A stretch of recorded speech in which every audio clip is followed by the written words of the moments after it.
Si ensemble on porte le rêve de la société à venir, comment sera le monde l'année prochaine, dans 5 ans, dans 10 ans? Comment sera notre société? Comment voulez-vous être? J'ai commencé ces enseignements que je partage il y a plus de 20 ans maintenant, et une des grandes phrases que j'ai apprises, et en fait ce qui m'a fait souscrire, mais complètement, à tout ce que j'entendais, c'est cette phrase de Dani Wahoo, qui est une princesse Cherokee, et qui a dit « Si ça ne fait pas pousser le maïs, c'est pas utile. » J'ai eu la chance d'avoir des grands hommes et des grandes femmes médecine.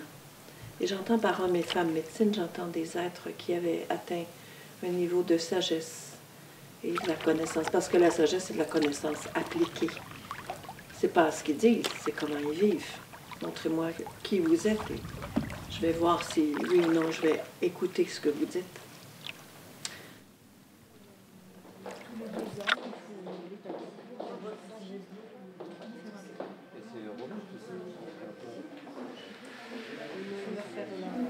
Le privilège des peuples premiers d'Amérique par rapport au cerveau blanc, je veux dire au mental du peuple blanc, c'est que nous ne partageons pas le même récit culturel, pas la même histoire d'origine.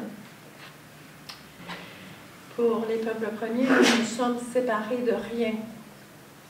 Nous sommes des humains, c'est vraiment, nous sommes frères et sœurs, et pas seulement frères et sœurs entre nous, mais frères et sœurs aussi avec les arbres, avec les pierres, avec les plantes, avec les autres, toute autre espèce.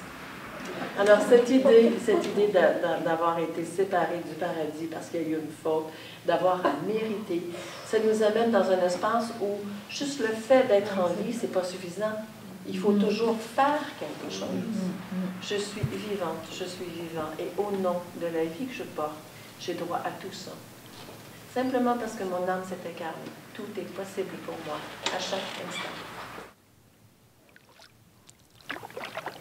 Ces hommes et ces femmes médecines m'ont apporté de ce bien-être, de leur connaissance, de leur sagesse. Ensuite, c'est vraiment la nature, c'est vraiment le silence sur les dizaines de milliers de kilomètres de rivières que j'ai pu parcourir.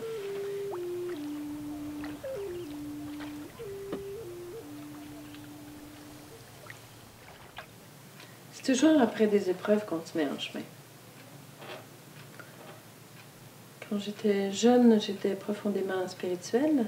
Je croyais que c'était la religion catholique qui nous mettait en contact avec Dieu.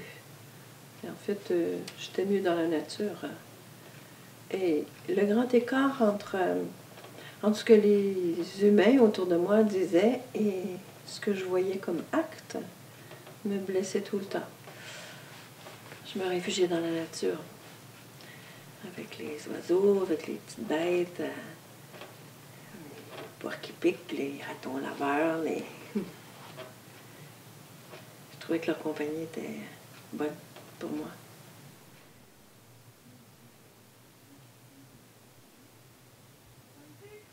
À partir de ce choc à 25 ans, j'ai voulu comprendre vraiment profondément, comprendre à partir du ventre. Je me suis rendu compte que j'étais une tête avec 2 pattes. On se croit séparés de la vie, séparés des autres, séparés de la nature. Tout est dangereux, tout est potentiellement notre ennemi. Il faut faire attention, se protéger, se méfier. Comme si la vie nous était contraire. Le mental ne veut que nous garder dans ce qu'on connaît, qui est l'apparence de sécurité, dans ce que lui conçoit comme confortable. Il est chargé de nous maintenir en vie et pas de nous faire avancer.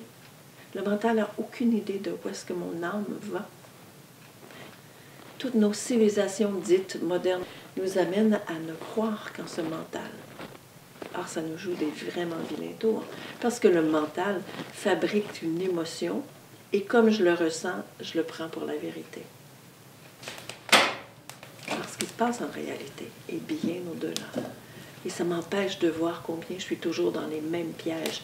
Le piège de mes croyances, de mon passé, de mes idées du passé.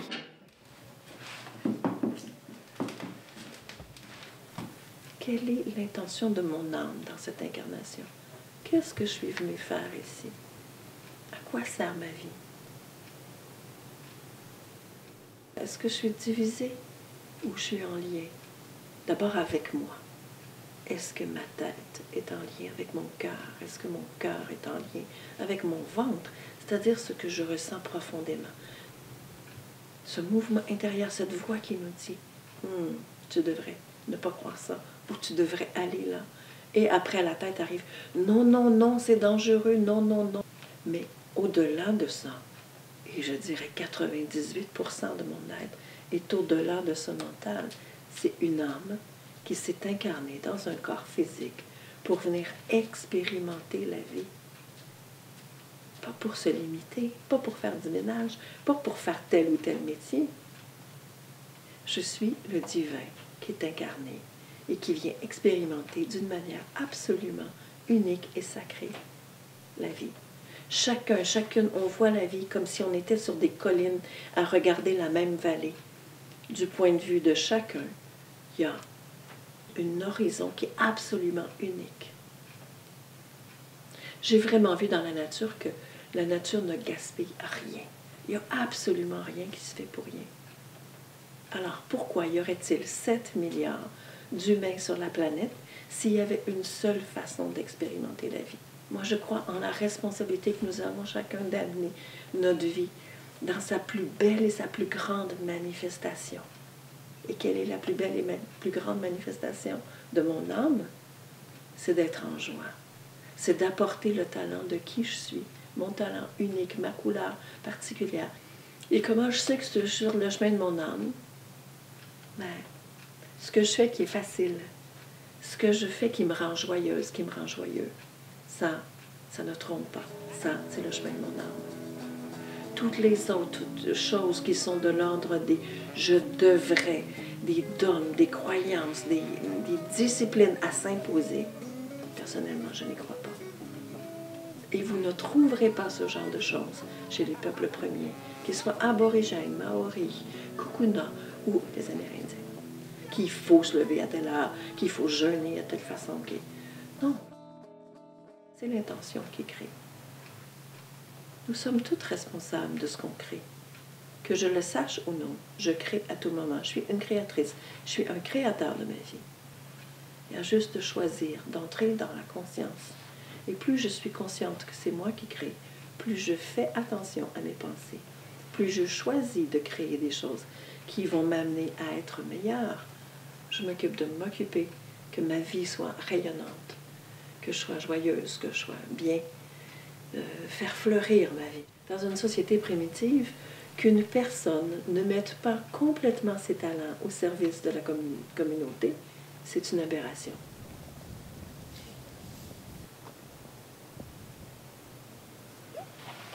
Ça en est un autre gros challenge, je dirais, dans nos vies, de donner et recevoir en équilibre. Sachant que si je ne me sers pas d'abord, si moi je ne suis pas pleine, comment voulez-vous que je redonne? Nous sommes des fontaines. Il faut que la fontaine soit pleine pour redonner. Sinon, c'est à mes détriments, c'est sur mes batteries, c'est sur mon énergie, où je suis en train de me vider et m'assécher. On le fait payer très cher aux autres, ce qu'on leur donne, qui n'est pas de l'ordre de vraiment donner et recevoir en équilibre. Tous les enseignements que j'apporte visent à ramener l'être dans le sentiment d'être entier, d'être relié. La tête, le cœur, le ventre, l'âme, ensemble, que toutes ces parties de moi ne se sentent plus divisées. Je ne me sente plus non plus divisée des autres humains. Nous sommes les magiciens, les magiciennes, en train de créer notre univers, en train de créer cette société, en train de créer notre environnement, en train de créer nos vies personnelles. C'est la société que nous portons tous en rêve.